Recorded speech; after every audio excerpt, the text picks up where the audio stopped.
O Lula tem que sumir, vai dar pombo pro milho, Lula. Vai cuidar da Janja. Já deu, o governo dele cansou. 2002, Lula ganhou. A esperança do operário que não sei o quê. Acelera a fita, chegamos em 2026, eu vou te dar um botijão de gás. Calma, que país é esse? Que país desgraçado ele entrega que as pessoas estão comemorando que ele agora vai distribuir botijão de gás. Pois o Lula é o nosso capeta e o Flávio é o nosso Judas. Por isso que ele dança, ele fica lá dançando. Igual um mongolão. Tô dançando, vai no evento e fica dançando lá. Fala alguma coisa, meu irmão. Fala uma proposta. Para de dançar.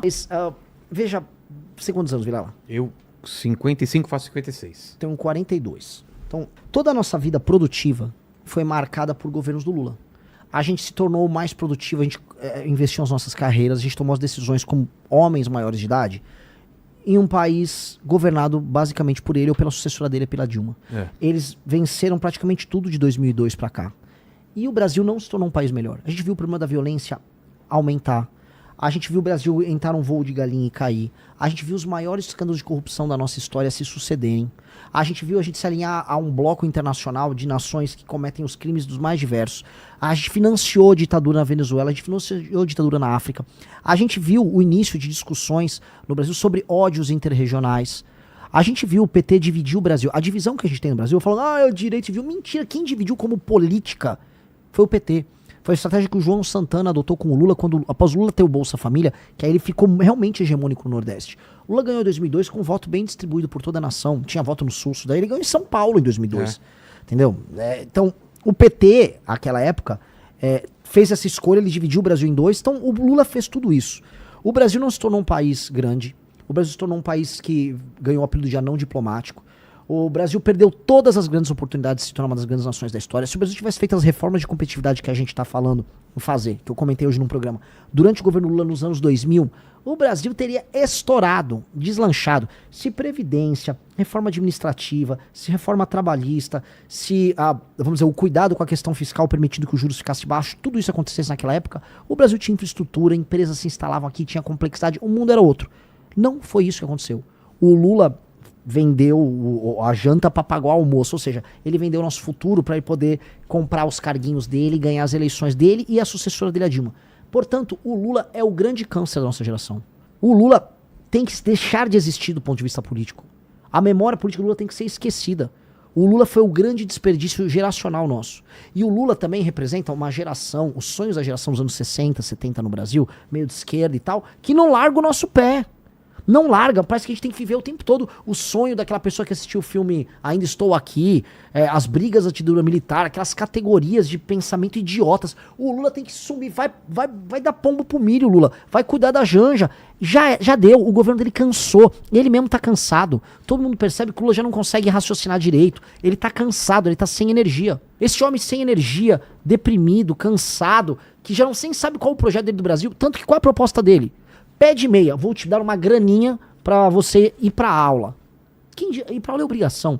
Vou te dar um botijão de gás. Vou te dar energia elétrica. É isso o projeto de Brasil do PT? Então o cara começa, né? A esperança, né? 2002, Lula ganhou. A esperança do operário que não sei o quê. Acelera a fita, chegamos em 2026, eu vou te dar um botijão de gás. Calma, que país é esse?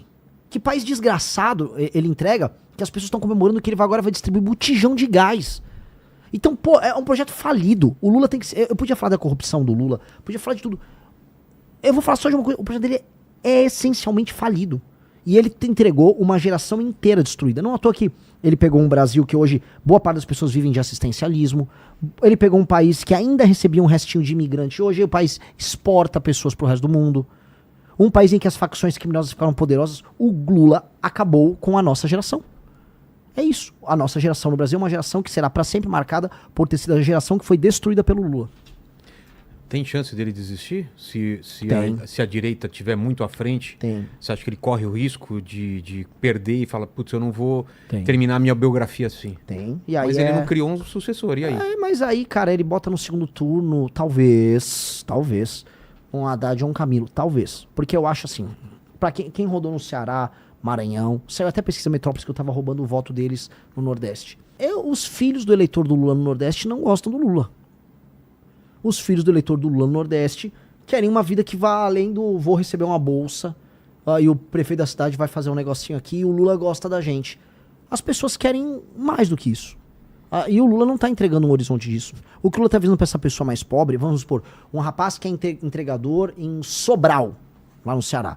O Lula tá avisando, eu vou te dar um botijão. Mas eu não quero um botijão, eu quero uma vida. Eu quero uma vida legal, eu quero comprar coisa, eu quero montar o meu negócio. Não, eu vou te dar um botijão e ainda vou cobrar um imposto de você. Esse cara já não quer mais o Lula. Vamos para o Zema, então.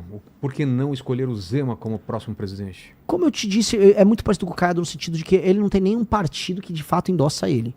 A maior parte dos candidatos a deputado do Novo ficam divulgando o Flávio. Você acha que corre o risco dele ser o vice do Flávio? É o que ele ficou tentando. Quem quer ser... Cara, quem quer ser presidente tem que pegar uma baita de uma bucha. Uma bucha gigantesca. Quero ser vice do Flávio. Pô, assim, lidere teu time, seja o líder inspirador que vai pegar então o Partido Novo e pegue todos os seus pré-candidatos ao governo e faça endossar publicamente. E comece a entender que assim, você não é a alternativa 2 ao Flávio. Todos nós, eu, Zema, Caiado, teremos que arrancar voto do Flávio, que são as pessoas que são conservadoras, que foram enganadas por anos pela família Bolsonaro. E aí ele fica falando em ser vice?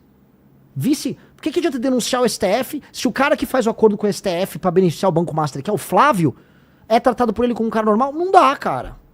Não dá. Isso não dá. E assim, agora tirando isso, pelo menos ele é um cara que teve coragem lá de falar dos caras do STF. Isso conta. Isso conta. Gostaria de... Já falei o Zema, Caiado, já falei em outras entrevistas. Poderia compor um grupo com a gente lá numa gestão minha? Entendi. De forma clara. Por mais que eu não concorde com a postura e acho que quando eu tive com o MBL sozinho apontando os erros do governo Bolsonaro, eles não tiveram coragem de apontar. Não tiveram... Pô, quando o Bolsonaro destruiu a Lava Jato e permitiu que o Lula fosse solto, a gente apanhou sozinho.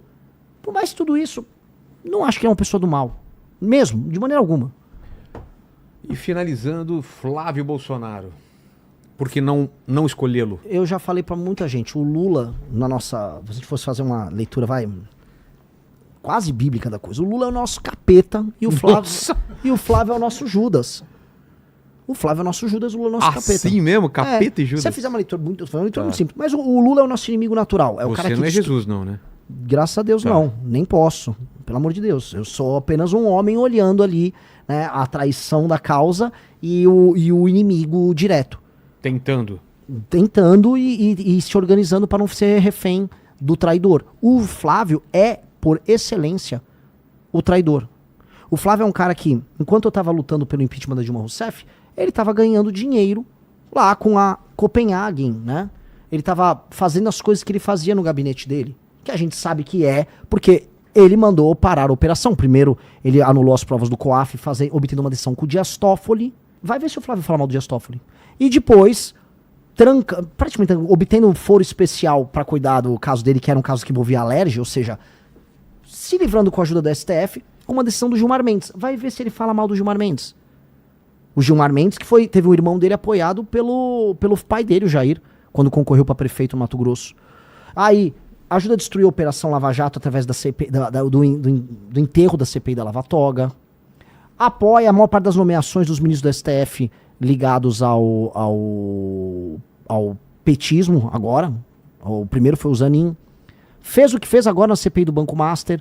Quando tem votações polêmicas, se ausenta. Agora teve a votação da misoginia. É um negócio assim, eu não quero perder voto, então eu vou votar a favor do PL e da misoginia. Que diabo de líder é esse? Ele tá sempre traindo o eleitor dele. O cara é uma máquina de trair. Só que eu acho, vou ser sincero, Vilela, eu acho que ele nem percebe. Eu acho que o Flávio trai e ele nem percebe. Porque eu acho que o Flávio é muito burro. Eu acho que o Flávio é muito burro. Por que você acha que ele foi escolhido? Ele não era a primeira Porque opção. ele é filho, né?